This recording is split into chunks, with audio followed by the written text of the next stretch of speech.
Assalamualaikum warahmatullahi wabarakatuh. Sahabat beriman, apabila kita berbicara tentang setan atau hal-hal yang mistis pasti membuat kita menjadi ketakutan. Bulu kuduk merinding.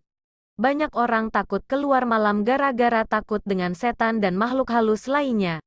Tetapi tahukah kalian bahwa setanlah yang sebenarnya takut dengan manusia? Lantas mengapa demikian? Simak video berikut agar kalian tidak merasa takut lagi. Dan jangan lupa untuk menekan tombol subscribe dan lonceng notifikasi agar bisa terus mengembangkan info-info Islam yang bermanfaat. Kekuatan utama dari bangsa jin dan setan adalah dari tipu dayanya terhadap manusia agar menjauh dari Tuhannya. Pada saat mendengar istilah jin ataupun setan, maka dalam benak sebagian orang muncul rasa takut dalam menghadapinya. Hal ini sebagaimana yang dijelaskan dalam Al-Quran sebagai berikut. Dan kami pasti akan menguji kamu dengan sedikit ketakutan, kelaparan, kekurangan harta, jiwa, dan buah-buahan. Dan sampaikanlah kabar gembira kepada orang-orang yang sabar. Quran Surat Al-Baqarah ayat 155. Hal ini tidak sepenuhnya salah, karena dipengaruhi oleh beberapa faktor diantaranya adanya peran dari media yang memberikan stigma itu hampir setiap hari, yaitu jin ataupun setan adalah makhluk yang menyeramkan, makhluk yang selalu mengganggu, makhluk yang sangat mudah terusik dengan keberadaan manusia, dan sebagainya. Padahal kita sebagai manusia dan mereka sama-sama merupakan makhluk Allah yang dibebani hukum untuk beribadah kepadanya sebagaimana tersurat dalam Quran Surat Az-Zariyat 51-56, yang artinya, dan aku tidak menciptakan jin dan manusia melainkan supaya mereka menyembahku. Semua selain Allah disebut sebagai makhluk, apa dan bagaimanapun bentuknya, karena Allah lah Al-Halik, yang menciptakan, dan selainnya adalah al-makhluk, yang diciptakan. Kita semua harus meyakini adanya jin. Tetapi bukan berarti kita harus takut apalagi malah tunduk kepadanya. Karena bagaimanapun, berbagai dalil telah menyebutkan dengan jelas bahwa jin termasuk ke dalam makhluk Allah. Di sisi lain, kita pun harus meyakini bahwa manusia sejatinya adalah makhluk Allah yang paling mulia. Tetapi kemuliaan ini tidak pantas menjadikannya sombong terhadap makhluk lainnya. Dalam kitab suci Al-Quran sudah dijelaskan tentang kesombongan manusia sebagai berikut. Orang sombong itu termasuk golongan kafir dan termasuk syirik. Quran Surat Sad ayat 73-74. Jika kesombongan itu ada, maka bisa mengakibatkan derajatnya akan jauh lebih rendah daripada iblis dan akan menyebabkan Allah sangat marah. Dalam sebuah hadits qudsi disebutkan, kemuliaan adalah sarungku dan kesombongan adalah selendangku.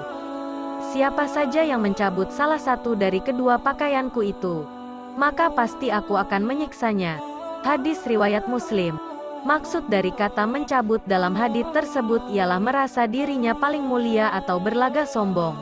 Sebaliknya, jika manusia melakukan ketaatan yang sebaik-baiknya kepada Allah, maka bukan hal yang mustahil ia menjadi lebih mulia daripada malaikat. Hal itu adalah karena manusia oleh Allah diberikan anugerah yang lengkap berupa jasad, ruh, hati, akal dan nafsu. Kelima hal itulah yang dapat mengubah kedudukannya, terutama dalam penggunaan akal dan nafsu. Manusia diciptakan oleh Allah sebagai posisi yang mulia dalam penciptaannya memiliki akal dan nafsu. Hal ini sebagaimana yang dijelaskan dalam Al-Quran. Dan sungguh, kami telah memuliakan anak cucu Adam, dan kami angkut mereka di darat dan di laut, dan kami beri mereka rezeki dari yang baik-baik dan kami lebihkan mereka di atas banyak makhluk yang kami ciptakan dengan kelebihan yang sempurna. Quran Surat Al-Isra ayat 70. Derajat manusia dengan derajat iblis tidak sama. Sungguh derajat iblis atau setanlah yang paling rendah derajatnya daripada makhluk Allah yang lainnya karena setan yang membangkang kepada Tuhannya. Oleh karena itu, manusia sebagai makhluk yang mulia di mata Allah sepatutnya kita tidak takut sama yang posisinya di bawah kita seperti setan, iblis, jin dan makhluk halus lainnya. Dalam sebuah riwayat, sahabat Nabi Ibnu Abbas berkata, "Jika kalian melihat penampakan setan, Majulah dan jangan lari. Sesungguhnya mereka lebih takut daripada kalian. Jika kalian lari mereka akan mengejar. Jika kalian maju mereka akan hilang. Di dalam Al-Quran pun sudah disebutkan tentang tipu daya setan sebagai berikut. Sungguh, tipu daya setan itu lemah. Quran Surat An-Nisa ayat 76. Dalam Quran Surat An-Nahl ayat 98 juga disebutkan bahwa, apabila kamu membaca Al-Quran mintalah perlindungan kepada Allah dari setan yang terkutuk. Ada beberapa hal yang bisa dilakukan agar kita tidak diganggu hantu atau setan. Salah satunya dengan mengamalkan ayat kursi. Siapa yang membacanya? Ayat kursi. Ketika pagi, maka ia akan dilindungi oleh Allah dari berbagai gangguan. Hingga petang. Siapa yang membacanya ketika petang? Maka ia akan dilindungi hingga pagi. Hadis riwayat Al-Hakim 1562. Syaikh Al-Albani mensohihkan hadits tersebut dalam Sohih at-Targhib wa at-Tarhib nomor 655. Hadis lain tentang ayat kursi juga diriwayatkan Al-Bukhari. Apabila engkau mendatangi tempat tidur pada malam hari, maka bacalah ayat kursi. Niscaya Allah Subhanahu wa Ta'ala akan senantiasa menjagamu, dan setan tidak akan mendekatimu hingga waktu pagi. Dengan senantiasa memohon perlindungan dari Allah Subhanahu wa Ta'ala, niscaya kita semua akan terhindar dari gangguan jin. Hal ini sebagaimana yang dikatakan dalam kitab suci Al-Quran yang menyebutkan doa agar terlindung dari bisikan atau godaan setan sebagai berikut. Ya Tuhanku, aku berlindung kepada Engkau dari bisikan-bisikan setan. Dan aku berlindung pula kepada Engkau ya Tuhanku dari kedatangan mereka kepadaku.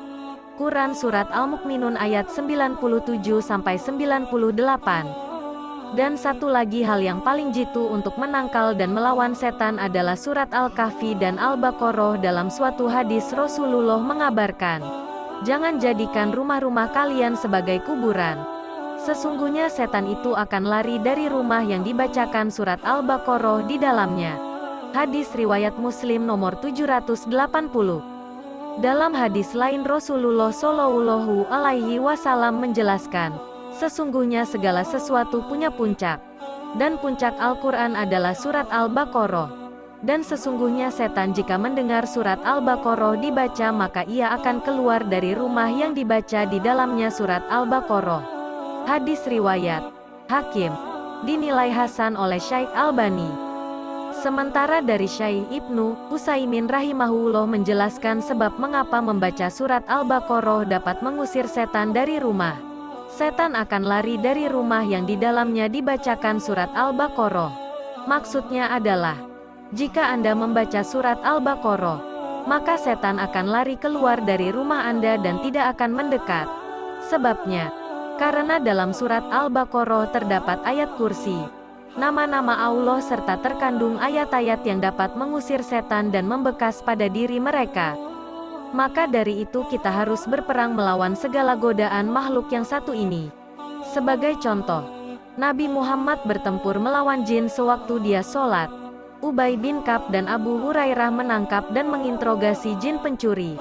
Khalid bin Walid membunuh jin Uzza dengan pedangnya. Nabi Ibrahim melempar jin Ifrit dengan batu. Ammar bin Yasir berkelahi dengan jin lalu membunuhnya. Dan Umar bin Khattab, manusia yang paling ditakuti jin ini, membunuh jin dengan tangan kosong. Ketahuilah bahwasanya jin itu bisa berubah wujud menjadi apa saja untuk menggoda manusia. Maka dari itu, kita harus senantiasa memohon perlindungan dari Allah agar terbebas dari godaan jin yang terkutuk tersebut. Wallahu a'lam bishawab. Wassalamualaikum warahmatullahi wabarakatuh.